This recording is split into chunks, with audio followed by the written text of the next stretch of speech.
Hello दोस्तों, कैसे हो सभी लोग। आशा करता हूँ सब लोग अच्छे होंगे। आज अपन बात करेंगे एएलपी के साइको के रिज़ल्ट के बारे में। तो भाई मैं आपको एक इंटरनल सोर्स के माध्यम से बता देना चाहता हूँ कि डेट अब जो दी गई है वो 29 तारीख या 27 तारीख से पहले पहले आपका रिज़ल्ट देखने को मिल जाएगा। बात ये हो रही है कि रिज़ल्ट आपका अब तक देखने को मिल जाता, आपका रिज़ल्ट 19-20 तारीख को ही देखने को मिल जाता। लेकिन यहाँ पर दिक्कत ये आ रही है कि जो बिलासपुर की साइट है और जो सिकंदराबाद की साइट है उस पर रिज़ल्ट डालने में सिचुएशंस चेंज हो रही हैं, उसमें रिज़ल्ट डालने में दिक्कतें आ रही हैं। भाई हमने काफ़ी लोगों से पता किया है, लोग यही बोलना चाह रहे हैं, हमेशा उनका एक ही रिप्लाई आ रहा है। 3-4 दिन से मैंने उन चीज़ों को नोटिस किया है, उन चीज़ों को देखा है, तो वो लोग ऐसे ही बोल रहे हैं कि भाई यहाँ पर आरआरबी जो इसका बिलासपुर है, आरआरबी सिकंदराबाद है, इधर जो आपका रिज़ल्ट डालने में जो दिक्कतें हो रही हैं वो यहीं देख, ये दो ही साइट हैं, इसकी सिकंदराबाद की और एक ये बिलासपुर की। यहाँ पर रिज़ल्ट जो है आपका एएलपी का वो डालने में प्रोसेस में दिक्कतें आ रही हैं। इस वजह से ही उन्होंने बोला है कि भाई यहाँ पर रिज़ल्ट आपको देखने में देरी हो सकती है, अब तक रिज़ल्ट आ जाता, लेकिन इसी वजह से ये देरी हो रही है। और मैं आपको बता दूं कि रिज़ल्ट 29 तारीख से पहले पहले देखने को मिल जाएगा। इंटरनल सोर्स है, वहाँ पे जो लोग हैं जो काम कर रहे हैं ऑफिस में, डिविज़नल ऑफिस में, तो वो लोगों ने बोला है कि रिज़ल्ट आपको देखने को मिलेगा 29 तारीख से पहले पहले। हो सकता है शायद 27 तारीख शाम तक आपको रिज़ल्ट देखने को मिले, ये 99% श्योरिटी है इंटरनल सोर्स के माध्यम से। बाकी बात रहेगी कि इसमें क्या सिस्टम है, कैसे स्कोर वगैरह काउंट होंगे।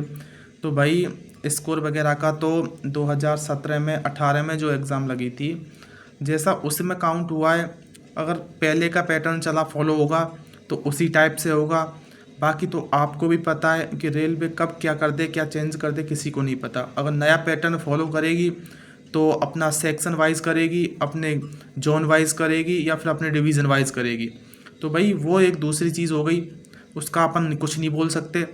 लेकिन 18 का अगर पैटर्न फॉलो किया तो आपको ओवरऑल के हिसाब से देखने को मिलेगा।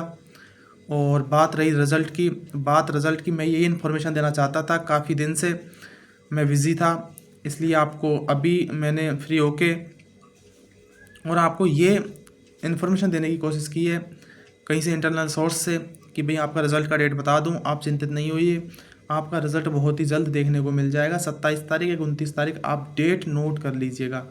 आपको 29 तारीख तक इंटरनल सोर्स के माध्यम से 29 से पहले पहले आपको शायद जहाँ तक 99% चांस है कि रिज़ल्ट देखने को मिलेगा। और बात रहेगी कट ऑफ की, कट ऑफ अच्छी खासी जाने वाली है, कोई बोलेगा कम जाने वाली है, कोई बोलेगा क्या जाने वाली है, तो बिल्कुल किसी के बहकावे में नहीं आए। रिज़ल्ट आपका जल्दी मिलेगा, कट ऑफ बहुत बढ़िया जाने वाली है। अभी आपने कट ऑफ के बारे में बोला है तो मैं आपको बता दूं, छोटा सा आइडिया दे दूं। एनटीपीसी ग्रेजुएशन का जो रिज़ल्ट आया है उसमें आप कट ऑफ देख लीजिएगा। इसमें जो अहमदाबाद है, अजमेर है, ये आसपास के जोन जो है इनमें एसटी की भी 70 कट ऑफ गई है, 72 कट ऑफ गई है। तो एसटी की इतनी जा रही है तो जनरल की तो ऑब्वियस सी बात है प्री में ही 80 जाएगी। भाई 80 जा ही है, 80 जा रही है, तो फिर उसमें क्या कर सकते हो आप। भाई अभी तो 15 गुना पास हुए हैं, वैकेंसी 8,000 है उसकी ग्रेजुएशन लेवल की। तो आप देखो एसटी की 70, 72, 73 कट ऑफ जा रही है। अब देखो तो 75 नंबर, 80 नंबर तो जनरल की जायज़ है, 80 नंबर तो फ्री में जा रही है। अब देखो कितना बड़ा कंपटीशन होगा मेंस में। पर ये भी एक बात है कि मेंस में कंपटीशन इतना ज़्यादा भी नहीं होने वाला है। 13 तारीख उसकी फिक्स डेट कर दी है, तो ऐसा कुछ ये है कि इतना तगड़ा कंपटीशन नहीं है। अगर आप लग रहे हो, अगर आप थोड़ा 70 के अप्रॉक्स मेंस में स्कोर कर जाते हो, 70-75, मतलब 70 और 80 के बीच में अगर आप मेंस में स्कोर कर रहे हो ना, तो आप ये मानो आपने बहुत अच्छा स्कोर किया है। क्योंकि 13 तारीख लास्ट डेट है, 13 तारीख के बाद में एग्ज़ाम होंगी। 13 तारीख आपको डेट दे दी गई है, ऑफिशियली अनाउंस कर दी गई है। तो भाई आपको टाइम ही नहीं मिलेगा, तो मेंस की प्रिपरेशन इतनी जल्दी से नहीं हो पाएगी। उसमें काफ़ी अदर चीज़ें हैं, जो सिलेबस दूसरा है वो भी ऐड हुआ है। कंप्यूटर आएगा, जीके आएगा, करंट आएगी, और उसमें 120 क्वेश्चन आएंगे, 1.5 घंटे का टाइम रहेगा, और टाइम कंज्यूमिंग की भी दिक्कत रहेगी। मैथ रीजनिंग के भी 70 क्वेश्चन आएंगे। तो मेंस में काफ़ी अच्छा लेवल रहने वाला है क्वेश्चंस का भी। और टाइम ड्यूरेशन तो कम पड़ेगा, काफ़ी लोगों को नहीं पड़ेगा लेकिन मैक्सिमम लोगों को कम पड़ेगा, क्योंकि उसमें टाइम ड्यूरेशन के हिसाब से क्वेश्चन लेंथी आते हैं। रीजनिंग के 30 क्वेश्चन आएंगे तो 8 9 इतनी तो आपको पजल देखने को मिल जाएंगे कई कई शिफ्टों में।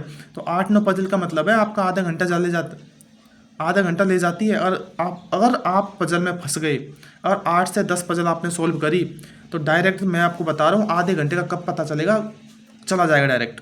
भाई पता नहीं चलेगा पजल कैसी कैसी आती है, कितनी गंदी पजल आती है, 8 8 10 10 लोगों को बैठा देता है, तो उसमें आपको टाइम लगेगा। तो फिर मिक्स में आएंगे क्वेश्चन, मिक्स में आएंगे ये सेक्शन वाइज आएंगे, किसी को पता ही नहीं है। और मिक्स में आ गए तो आपको पता ही नहीं चलेगा कितनी पजल अटेंड करी है कितनी नहीं करी, तो फिर उधर फंसोगे, उधर फंस गए तो फिर टाइम गया, टाइम कंज्यूमिंग हुआ। और 8 से 10 पजल आई, उसमें तो 8 से 10 पजल का मतलब है आपकी 20 मिनट तो ऐसी गई। 2 मिनट में तो कोई पजल, 2 मिनट में तो कम से कम पजल बनती है। तो इसका आप वो टेंशन मत लो, आप मेंस की तैयारी करो, आपकी जैसी तैयारी है वैसी ही सब लोगों की तैयारी है। ऐसे मत सोचना कि कितनी कट ऑफ जाएगी कितना क्या जाएगा, कुछ ऐसा नहीं है, बिल्कुल कुछ ऐसा है ही नहीं। 1% कोई भी टेंशन नहीं है। कट ऑफ इतनी ज़्यादा जो आप बोल रहे हैं जो प्री की गई है इसी के अप्रॉक्स कट ऑफ रहेगी 120 में से भी। अब ये फिक्स मान लो कि जितनी प्री की कट ऑफ गई है ना इतनी ही मेंस की कट ऑफ रहने वाली है, लेकिन वो 120 में से रहने वाली है। क्वेश्चन का लेवल बढ़ेगा, टाइम ड्यूरेशन कम होगा, 20 क्वेश्चन और बढ़ेंगे, अच्छे क्वेश्चन आएंगे, लेंथी क्वेश्चन आएंगे, कैलकुलेटिव क्वेश्चन आएंगे। तो फिर उस हिसाब का आप ही देखो, इसमें दिक्कतें होंगी, बहुत दिक्कत होंगी लोगों को पेपर अटैम्प्ट करने में। अभी इतने से टाइम में कैसे टेस्ट देंगे, कैसे टाइम स्पीड इंक्रीज करेंगे, कैसे रिवीजन करेंगे, कैसे जीके पढ़ेंगे, कैसे करंट अफेयर्स पढ़ेंगे, कैसे कंप्यूटर पढ़ेंगे। तो भाई अभी आपको 13 तारीख का आप अब से आज से देख के चलो, आप आज 24 तारीख हुई है, आपको 20 दिन का टाइम बचा है। अब 20 दिन में आप क्या क्या पढ़ लोगे? कम से कम मेंस का टाइम 1 से 1.5 महीने का टाइम देता है। अब देख लो आप इतना कम टाइम मिला, तो रेलवे अपनी मनमानी कर रही है। तो इसीलिए बोल रहा हूँ साइको में कुछ भी मनमानी हो जाए तो कुछ नहीं बोल सकते हम, कैसा क्या मनमानी कर रहा है कैसा क्या नहीं कर रहा, अपने मन के हिसाब से दे रहा है, सब कुछ अपने मन के हिसाब से कर रहा है। अगर टी स्कोर काउंट करेगा कैसे करेगा, ओवरऑल करेगा, अपने डिविजनल वाइज करेगा, जोन वाइज करेगा, कैसे करेगा कुछ पता ही नहीं है, शिफ्ट वाइज करेगा कैसे करेगा पता ही नहीं है किसी को।